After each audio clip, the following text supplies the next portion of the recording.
Working in the shop on a 1/16 scale model of a 31.5 foot cruiser. This vessel will be for cruising the Great Loop. I want to be able to leave here with it on a trailer from my home in Virginia and go to any portion of the Great Loop by truck, and then cruise the loop for anywhere from 3 days to 10 days and live on the boat during that time and then trailer back.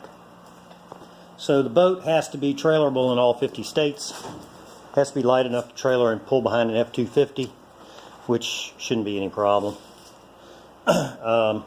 This particular boat's about 31.5 feet long.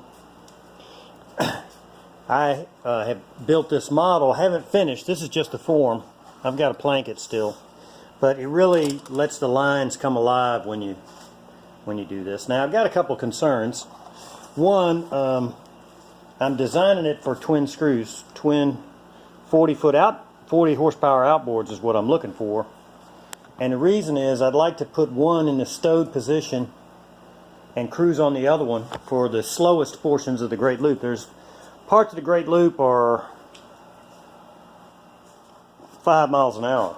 So I figured that would be better. And one of the things that immediately comes to mind as a problem is that this design, the outboard motor in the stowed position would be above the cover of the covered well.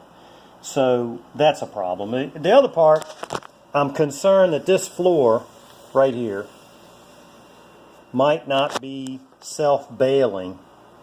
It might not be above the sea high enough to where you could just put a scupper in the side and have it drain. And I'm concerned about that because there are sections of the Great Loop where you're exposed to unprotected large seas, like the Great Lakes or the Atlantic Ocean at times, Gulf of Mexico.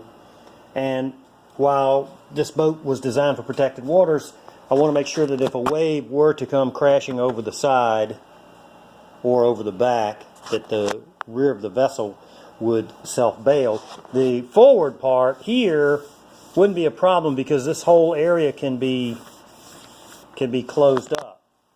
So I'm not too worried about the bow, but the other concern I have is whether or not there's really enough headroom in there to make that practical space. And obviously, you know, there are those that use it like this, so obviously it is. But I'm considering raising the chine 6 inches to a foot to see if I can resolve all of these issues at once. And if you look at this vessel, which is incorrect proportion, because it's longer than the one on the drawing there, it looks kind of flat. So I could probably stand to raise the chine a little bit and not hurt the design. And but the vessel, the lines are just gorgeous.